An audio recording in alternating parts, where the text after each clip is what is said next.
Ao custo de $1 por dose de propina. $1 a mais, $1 a mais por dose de propina. Quando a gente vai atrás de quem é o responsável por isso, é um cabo da Polícia Militar, que era o vendedor da vacina.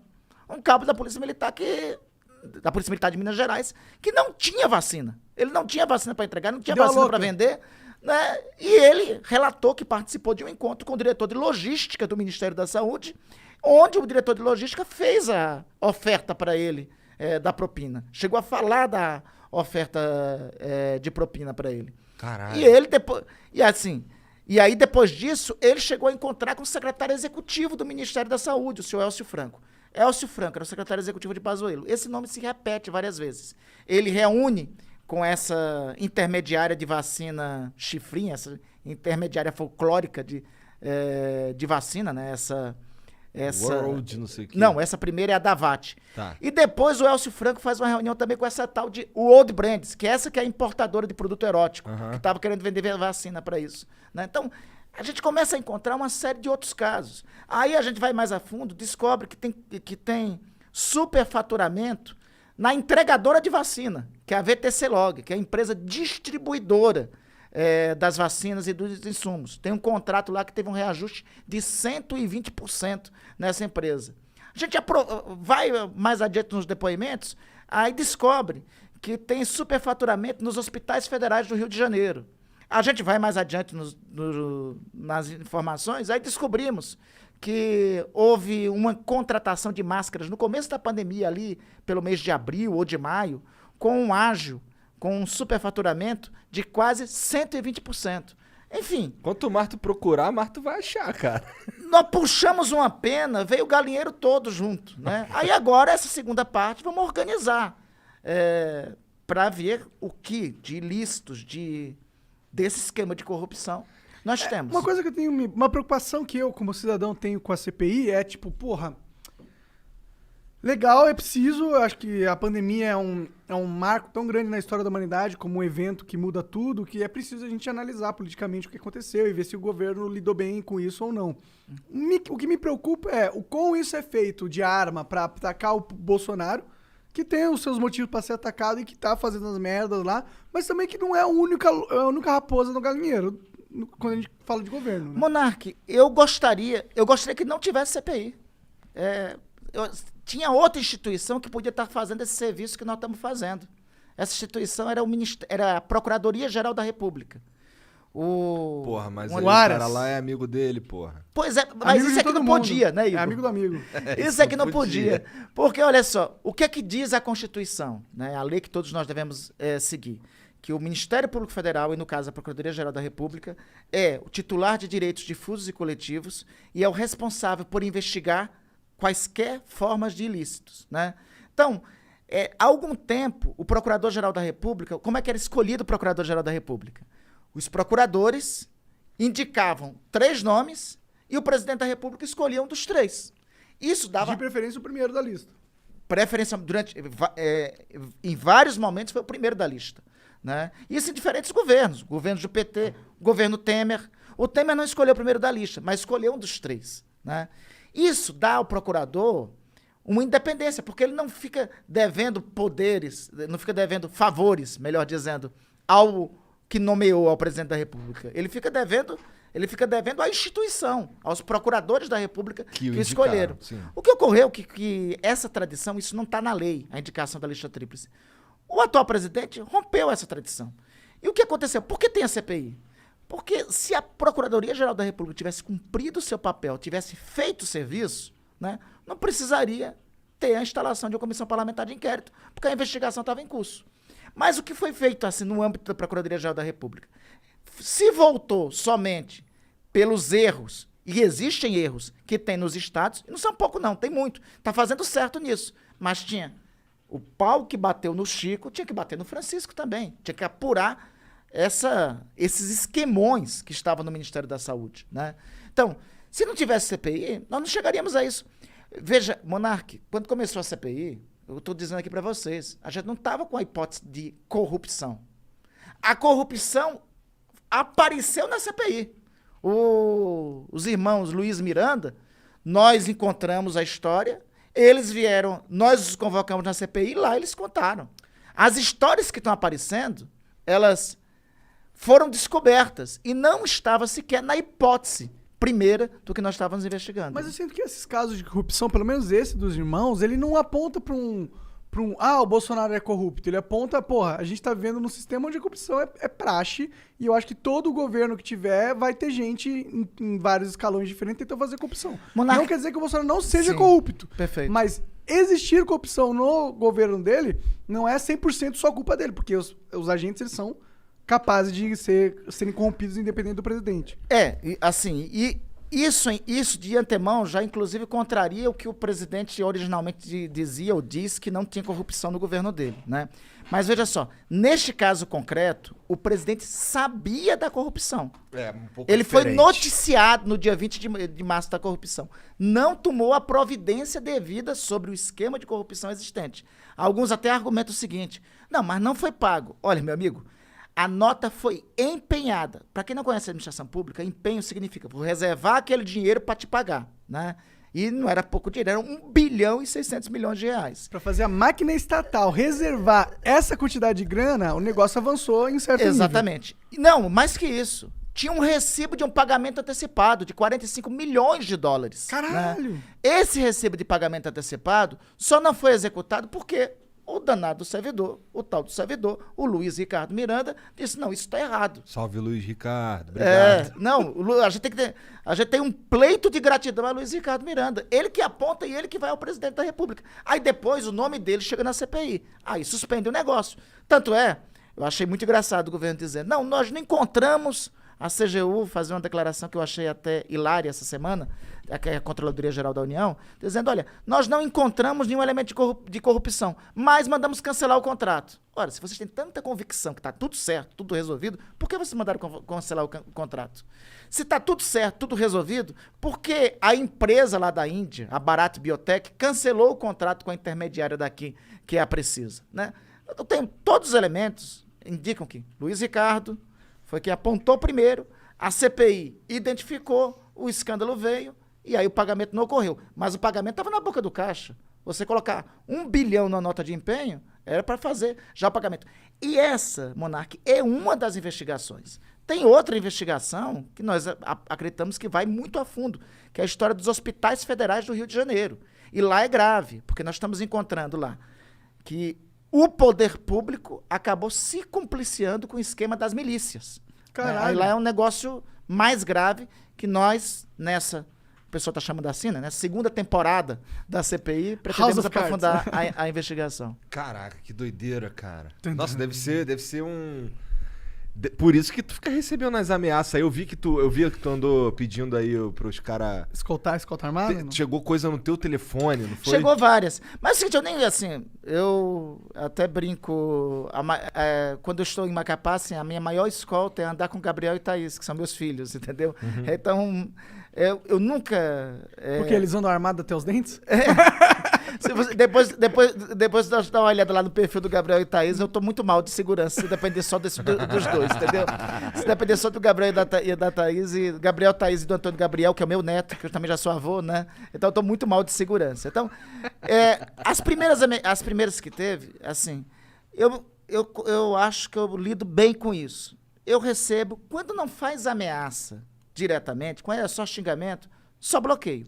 Mas quando aí começa a partir para ameaça, eu não sou de andar com escolta, não sou de andar com segurança, tenho uma aversão a isso, me resigno em relação a isso, mas se você fez uma ameaça a alguém, isso é crime, conforme o Código Penal, e você tem que responder por esse crime como está no Código Penal. Senão, a vida civilizada acaba, né? Eu chego aqui assim, olha, faz uma ameaça. A ameaça não é algo simples, né? Uma ameaça, você está tentando contra você está ameaçando alguém de tirar a vida de alguém. Você está ameaçando de agressão a alguém. Isso é crime, aí tem que ter a providência no âmbito da investigação. Essa história de andar com segurança nunca foi do meu, nunca andou? Do meu feitio. Eu andei, não por escolha minha, mas isso não foi agora. Foi no ano 2000, eu era deputado estadual, aí foi um negócio um pouco pesado, né? Eu fiz algumas denúncias de esquemas de corrupção na Assembleia Legislativa do meu estado e de tráfico de drogas, né? Aí eles passaram a ameaçar, na época, os meus filhos. Aí, por conta disso, o governador, na época, designou, durante um tempo, um acompanhamento policial para mim. Mas isso aí foram 3, 4 meses, quando as ameaças cessaram. Não sou muito afeito a essa história de... Deve ser ruimzão, né, mano? Toda hora você vai pro lugar, aí teu cara vai, ele tem que entrar, fazer o perímetro, você fica lá esperando. Você tem... Como eu sou cristão, católico, venho da pastoral da juventude, fui quase coroinha, né? Não, a parte que coroinha é exagero meu, né? Eu acredito muito na proteção divina. O que acontece se um cara contar uma mentira horrível lá na CPI? Segundo o Código Penal, é crime, né? É crime conforme o artigo... crime conforme o artigo... Quando você chega na CPI, você tem que fazer o compromisso da verdade, que é o artigo 202 do Código de Processo Penal. Se você mentir no depoimento da CPI, incorre em crime de falso testemunho, né, que é um outro artigo do Código de Processo Penal. Mas é tranquilo, é preso em flagrante delito, você pode retificar o depoimento, restabelecer a verdade ou pagar uma fiança. A fiança dá R$1.000, R$1.500. Ah, eu não acredito, cara. É isso. Vale a pena mentir, então. Não acredito, cara. Ou teve eu não devia nem estar falando isso, né? Porque eu incentivo alguns a acabar. Mas a luz do Código de Processo Penal é isso. Um depoente foi detido agora há pouco tempo. Tem os transtornos de ser detido, de ser preso, né? Mas eu acho que ele acabou fazendo essa escolha, né? Pô, vou pagar R$1.000, R$1.500, então vou omitir parte da verdade. Prefiro pagar R$1.500 do que pagar a minha vida, né? E tem tido... Ou pagar com mais tempo de cadeia, né? E tu sente lá, tu percebe lá muitos depoimentos que são... um bate de frente com o outro, eles são muito opostos, rola esse tipo de coisa lá? Sempre tem contradições. Para contradição, no Código de Processo Penal tem uma figura chamada acariação. É botar um de frente para o outro para dizer, olha, bora aí, quem é que tá falando a verdade? Só que nós optamos na CPI não adotar esse procedimento, porque tem um delegado, amigo meu, inclusive é membro da CPI, é o Alessandro Vieira, um belíssimo senador, que ele diz algo que eu concordo com ele. Às vezes a cariação é um concurso sobre quem mente mais. Então é melhor não perder tempo com isso, né? Tentar ver o que conseguimos recolher individualmente de depoimentos, né? Mas, por exemplo... Rola muito teatro. Olha, o senhor Pazuello, ele foi depois no começo da CPI. Depois nós descobrimos que ele incorreu várias vezes em mentiras, né? E correu repetidas vezes. Ele, por exemplo, falou que um aplicativo de computador que eles tinham que eles tinham adotado o hidroxicloroquina. Lá em Manaus, ele tinha saído do ar por conta... Tratkov. Que ele tinha saído do ar por conta de um problema no sistema. Foi descoberto agora a partir de uma perícia do Tribunal de Contas da União que não teve problema nenhum no sistema, né? Não teve nenhum tipo de... Eles tiraram por conta da repercussão que teve. Mas esse é o senhor Pazuello, por exemplo, no momento do depoimento dele, ele disse o seguinte, quando foi perguntado, por que o senhor não reuniu com a Pfizer? Ele respondeu no alto da arrogância. É impróprio um ministro da Saúde reunir com empresários. O senhor devia saber disso. Caralho. Aí depois a gente pega um vídeo dele com a importadora de produto erótico. Reunido com a importadora de produto erótico para comprar vacina, né? Então é o seguinte,